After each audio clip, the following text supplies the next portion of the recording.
Jonathan Hickman and Brett Booth take the Empire to the cosmos as in the wake of Empire, the galactic economy is in shambles, sparking wars between the different Shi'Ar sectors, one of which kidnaps the new Shi'Ar ruler, and it's up to the X-Men to rescue them.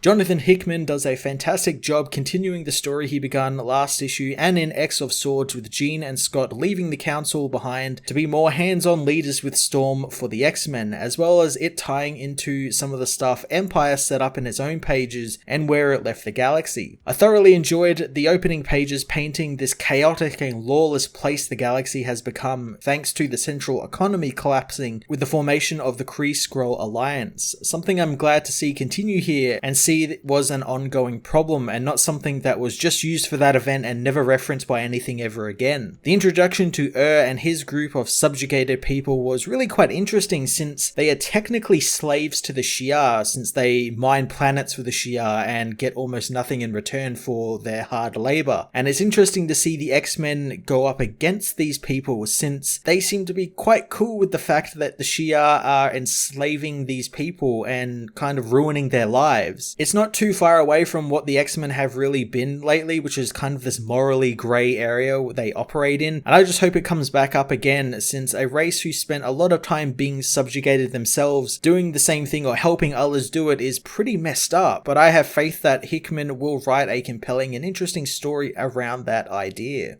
Brett Booth jumped on the book and provided a really great 90s X-Men feel to the story, even giving us some new costumes for Jean and Scott that are straight out of the 90s. Seriously, his artwork and design this issue were all really fantastic, and I love how 90s the villain was as well. He's just this big guy with a big weapon with big shoulder armor. It was really quite fantastic to see. X-Men issue 17 was another really fantastic installment in Hickman's galaxy-spanning mutant saga, drawing from plots he himself set up in recent events as well as what other writers have done as well. I'm intrigued to see what he has in store for the mutants now that they've just helped an alien empire enforce their own slavery onto other races, which I gotta say is a pretty ballsy way to take these characters, so I'm looking forward to the story developing in the coming issues. I'm gonna give this issue a 9 out of 10.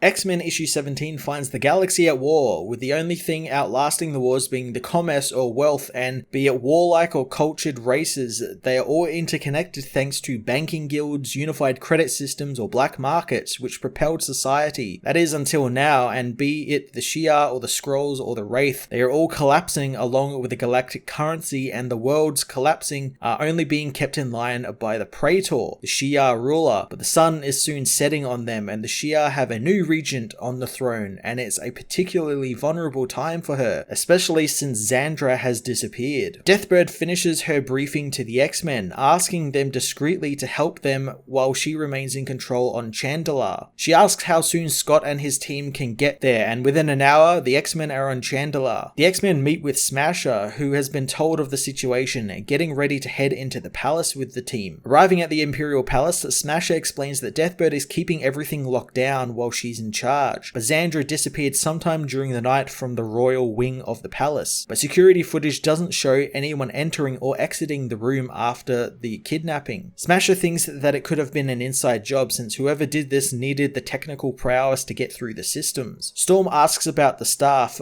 but Smasher reassures them that they are all seriously vetted, but also knows that desperate times lead to desperate measures. Everyone who was on call during the disappearance is gathered in the hall, and the X-Men are told that they have already all been probed telepathically and nothing was found. However, Jean would like to be thorough and leave no stone unturned, wanting to give it a try herself. Jean begins her search, knowing that it's not uncommon for assassins or spies to have training in concealing their true nature, so she knows it's in situations like these she looks to focus on an absence of certain thoughts. She picks up on her target, who calls for the death of Chandra as Cyclops and Storm blast the woman. They find that the woman was wearing a disguise and is actually a Stygian, whose resistance to telepathy explains how she got past them. Deathbird knows that it's all coming together, as in the catacombs of Chandilar, the Stygian warlord tells the captured Empress that the Shi'Ar made his people strip mine the heavy gravity planets, but showed no gratitude or money, knowing that it all went during the Great Collapse. He is, however, grateful that the hand of their subjugation was revealed to them, and revealed to be just an entitled little child, no less. He asks Xandra if she was born evil, but the woman says someone is coming for her. Shows her his huge maul, saying that the Maul of Stygia executed every member of their puppet Shi'Ar government, and even his own brother, who fell in line with the Shi'Ar Empire. Xandra thinks that he's a monster, but